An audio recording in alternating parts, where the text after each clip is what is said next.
Quem foi de fato Jesus? Entre fé e história, existe uma verdade que poucos conhecem. Nesta saga, vamos revelar a verdade sobre o homem, seu contexto e os acontecimentos de sua vida que mudaram a humanidade para sempre.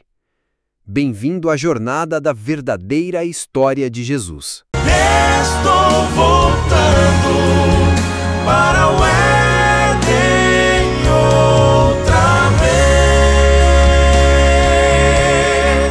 Uma perspectiva do Deus conosco. Emanuel. Ele será chamado pelo nome de Emanuel, que quer dizer Deus conosco. Mateus 1:23. O brilho do conhecimento da glória de Deus vê-se na face de Jesus Cristo. Desde os dias da eternidade, o Senhor Jesus Cristo era um com o Pai. Era a imagem de Deus, a imagem de sua grandeza e majestade, o resplandor de sua glória. Foi para manifestar essa glória que ele veio ao mundo. Veio à terra entenebrecida pelo pecado para revelar a luz do amor de Deus, para ser Deus conosco. Portanto, a seu respeito foi profetizado: será o seu nome Emanuel. Isaías 7:14. Vindo habitar conosco, Jesus devia revelar Deus, tanto aos homens como aos anjos. Ele era a palavra de Deus, o pensamento de Deus tornado audível. Em sua oração pelos discípulos, diz: Eu lhes fiz conhecer o teu nome, misericordioso e piedoso, tardio em iras e grande em beneficência e verdade, para que o amor com que me tens amado esteja neles, e eu neles esteja. João 17:23. Mas não somente a seus filhos nascidos na terra era feita essa revelação. Nosso pequenino mundo é o livro de estudo do universo, o maravilhoso desígnio de graça do Senhor, o mistério do amor que redime, é o tema para que os anjos desejam bem atentar, e será seu estudo através dos séculos sem fim. Mas os seres remidos e os não caídos encontrarão na cruz de Cristo sua ciência e seu cântico. Ver-se-á que a glória que resplandece na face de Jesus Cristo é a glória do abnegado amor. À luz do Calvário se patenteará que a lei do amor que renuncia é a lei da vida para a terra e o céu, que o amor que não busca os seus interesses, 1 Coríntios 13:5, tem sua fonte no coração de Deus, e que no manso e humilde Jesus se manifesta o caráter daquele que habita na luz, inacessível ao homem. No princípio, Deus se manifestava em todas as obras da criação. Foi Cristo quem estendeu os céus e lançou os fundamentos da terra. Foi sua mão que suspendeu os mundos no espaço e deu forma às flores do campo. Ele converteu o mar em terra firme. Salmos 66:6. Seu é o mar, pois ele o fez. Salmos 95:5.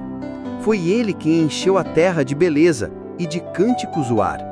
E sobre todas as coisas na terra, no ar e no firmamento, escreveu a mensagem do amor do Pai. Ora, o pecado manchou a perfeita obra de Deus. Todavia, permanecem os traços de sua mão.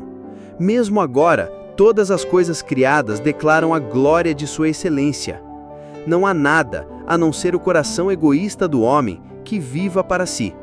Nenhum pássaro que fende os ares, nenhum animal que se move sobre a terra, deixa de servir a qualquer outra vida.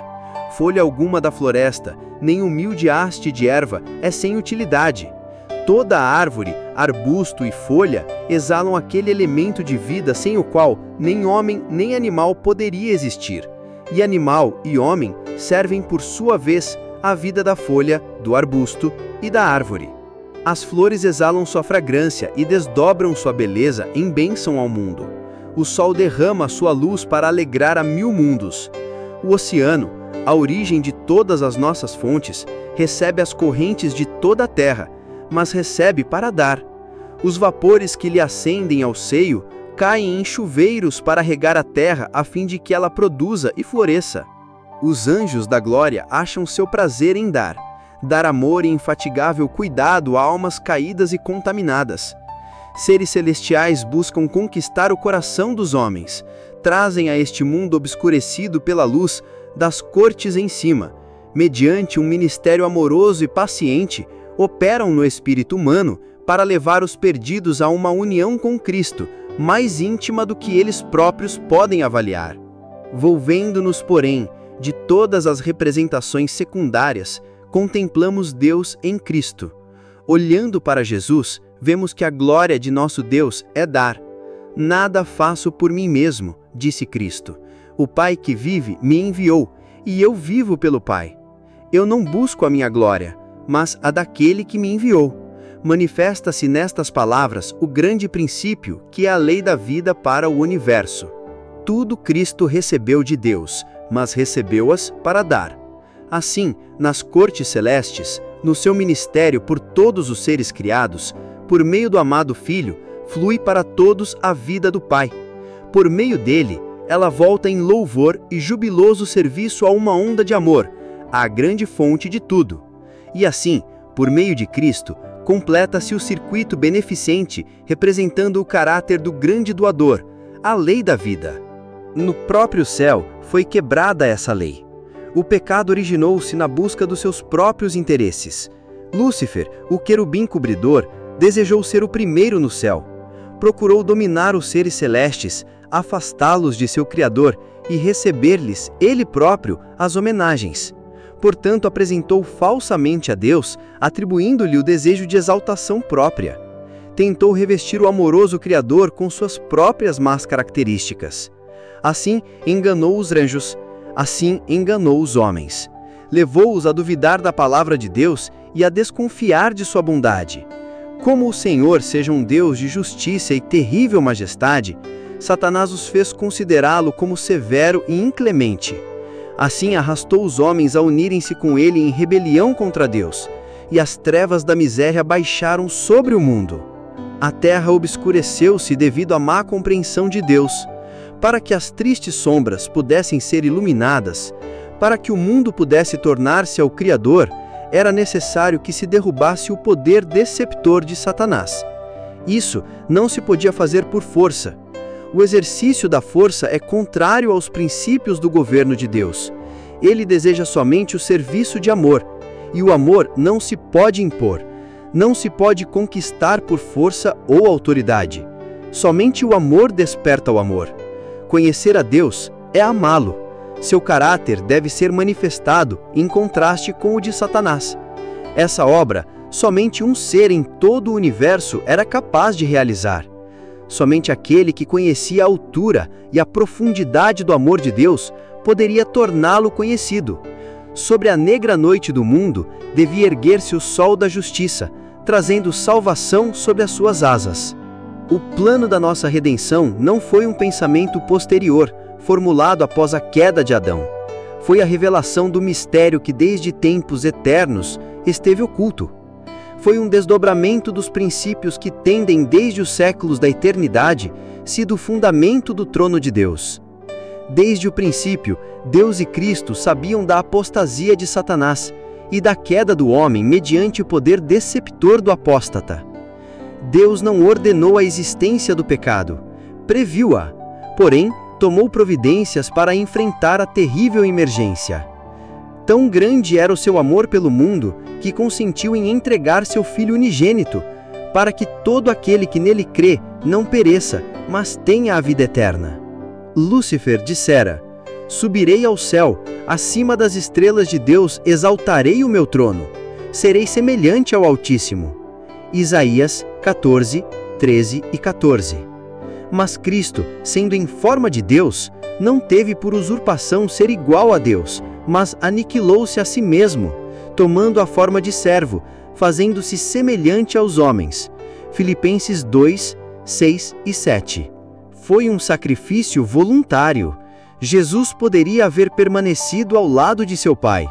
Poderia haver retido a glória do céu e as homenagens dos anjos, mas preferiu entregar o cetro nas mãos de seu Pai e descer do trono do universo para trazer luz aos entenebrecidos e vida aos que estavam prestes a perecer. Cerca de 2000 anos atrás, ouviu-se no céu uma voz de misteriosa significação, saída do trono de Deus. Eis aqui venho. Sacrifício e oferta não quiseste, mas corpo me preparaste. Eis aqui, venho, no rolo do livro está escrito de mim, para fazer, ó Deus, a tua vontade. Hebreus 10, 5-7. Nestas palavras, anuncia-se o cumprimento do desígnio que estivera oculto desde tempos eternos. Cristo estava prestes a visitar nosso mundo e a encarnar. Diz ele: corpo me preparaste. Houvesse aparecido com a glória que possuía com o Pai antes que o mundo existisse, e não teríamos podido resistir à luz da sua presença. Para que a pudéssemos contemplar e não ser destruídos, a manifestação de sua glória foi velada. Sua divindade ocultou-se na humanidade, a glória invisível na visível forma humana. Esse grande desígnio havia sido representado em tipos e símbolos. A sarça ardente em que Cristo apareceu a Moisés revelava Deus.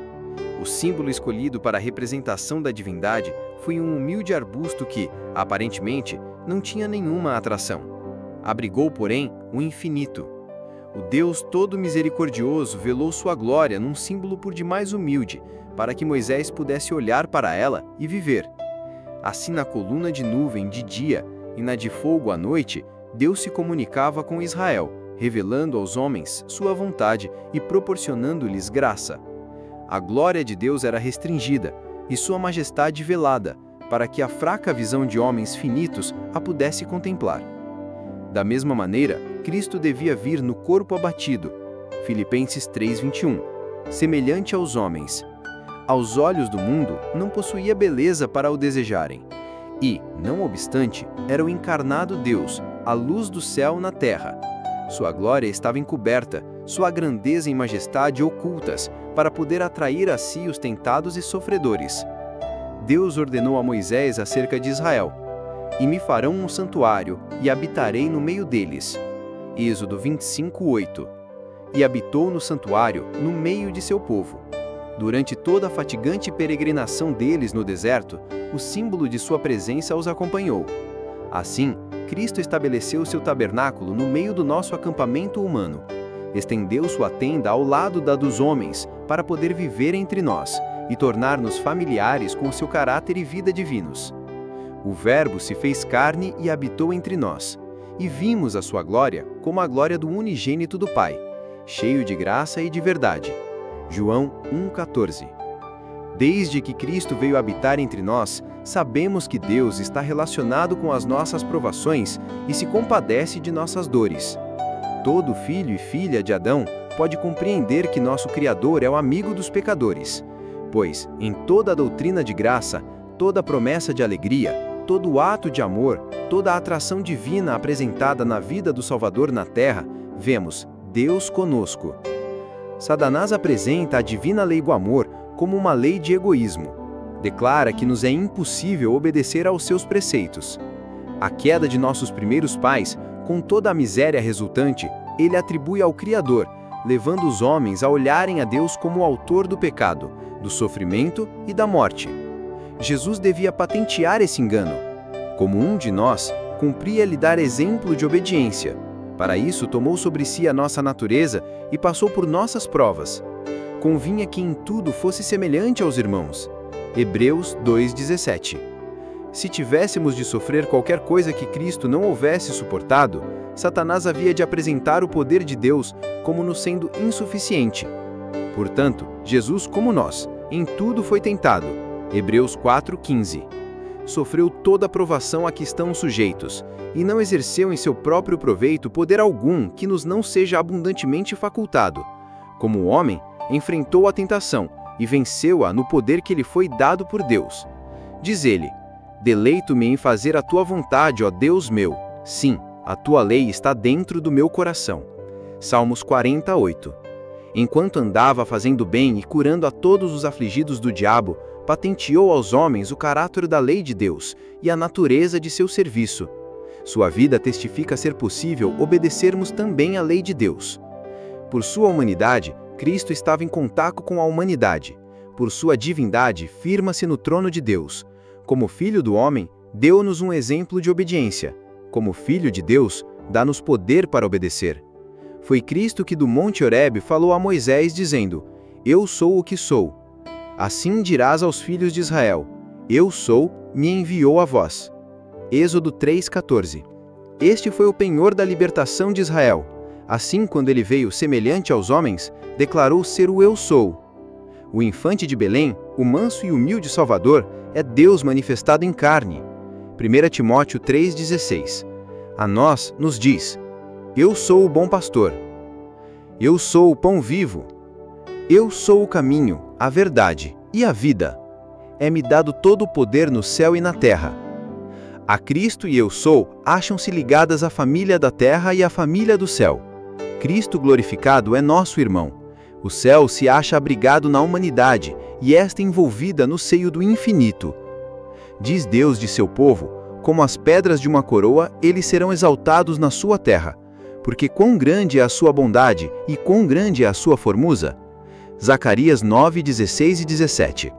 A exaltação dos remidos será um eterno testemunho da misericórdia de Deus.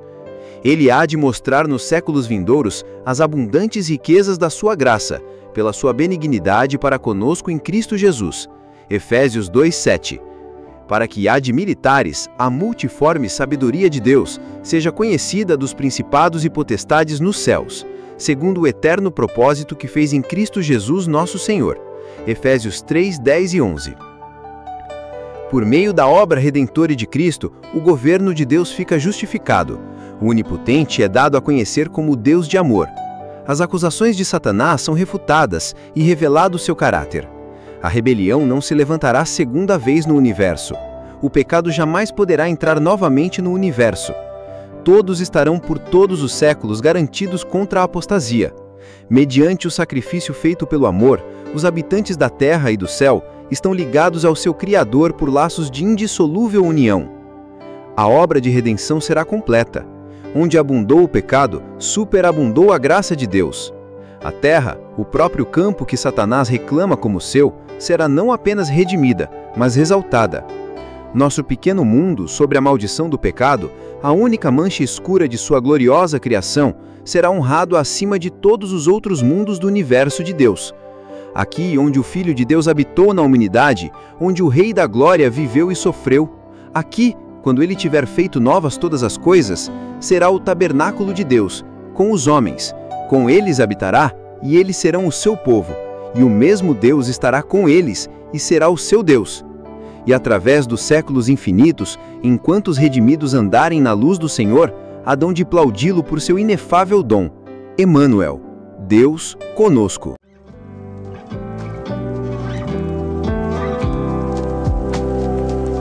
E assim fechamos nosso primeiro capítulo dessa incrível história do homem que mudou o mundo. A jornada de Jesus é repleta de ensinamentos, amor e mistérios que ecoam até os dias de hoje. Mas calma que a história não para por aqui. Nos próximos vídeos, vamos mergulhar ainda mais fundo. Vamos explorar os milagres, as parábolas, os encontros que marcaram época e o legado que permanece vivo de uma forma como você nunca viu. Então, se você não quer perder nada, já deixa o seu like aqui no vídeo, se inscreve no canal e ativa o sininho para receber as notificações. Assim, você acompanha tudo em primeira mão. Conta aqui nos comentários qual parte da história de Jesus é a sua favorita. E eu fico por aqui. Fui!